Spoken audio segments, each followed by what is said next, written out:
Hello guys, চলেছে একটা নতুন ভিডিও নিয়ে। চলো ভিডিওটা এখান থেকে স্টার্ট করা যাক। আজকে ছিল আমার ভাইয়ের বার্থডে। আগেই বলে নি আমার ভাইয়ের বার্থডেতে সবাই উইশ করবে আর আশীর্বাদ করবে, ঠিক আছে? চলো, তা এখন এদিকে মা রান্না করছে কী কী সেটা তোমাদেরকে দেখাই। দেখো চিকেনটা প্রায় হয়ে গেছে, আর এদিকে পায়েস করছে, আর পাঁপড় রয়েছে, চাটনি, 5 রকম ভাজা, ডাল, দই, মিষ্টি এটা ওটা রয়েছে। আর এদিকে ভাই স্নান করে আসলো রেডি হবে বলে। আর এদিকে মা গুছাচ্ছিল এক এক করে, ধান দুবলাটা ছুঁয়েছে, প্রদীপটা ছুঁয়েছে, আর মায়ের পায়েসটা হয়ে গেছিলো, বাটিতে তুলে রাখলো। আর সমস্ত কিছু পুরো রেডি হয়ে গেছিলো করা রান্না। তা মা ওই ঘরে নিয়ে গেছিলো। এই যে এখানে এখন ফুল দিয়ে সাজাচ্ছিল, সাজানোটা প্রায় কমপ্লিট এখনো হয়নি। আর এদিকে ভাই দেখো পুরো রেডি হয়ে গেছিলো নতুন জামা পরে, এবার পুরো কমপ্লিট হয়ে গেছিলো। কী কী দিয়েছিলাম ভাইকে সেটা দেখতেই পাচ্ছ।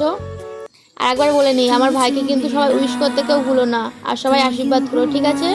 তা এখন মা ভাইকে আশীর্বাদ করছিল ধান দুবলো দিয়ে, তারপরে জেঠিমা দিয়ে দিল ধান দুবলো, আর ঠাকুমা এদিকে এসে দিচ্ছিল।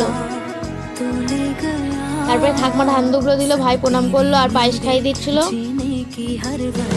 তারপর সমস্ত কিছু হয়ে গেল, ভাই খেতে বসে পড়েছিল। আর ভাই না পায়েস ভাজা এসব খেতে চাই না, এই জন্মদিনে শুধু ওইসব খাই। তা ভাই খেয়ে বলছিল ভালোই লাগছে, আমি তো খাই না। তারপরে একটু চিকেনটা খেলো, প্রথমে ডাল দিয়ে ভাত খেলো। আমার ভাই ডাল আর চিকেনটা খেতে ভালোবাসে, মাছ তো খাই না একদমই আমার ভাই। দেখো চিকেন খাচ্ছিল, বললো ভালোই হয়েছিল। কিন্তু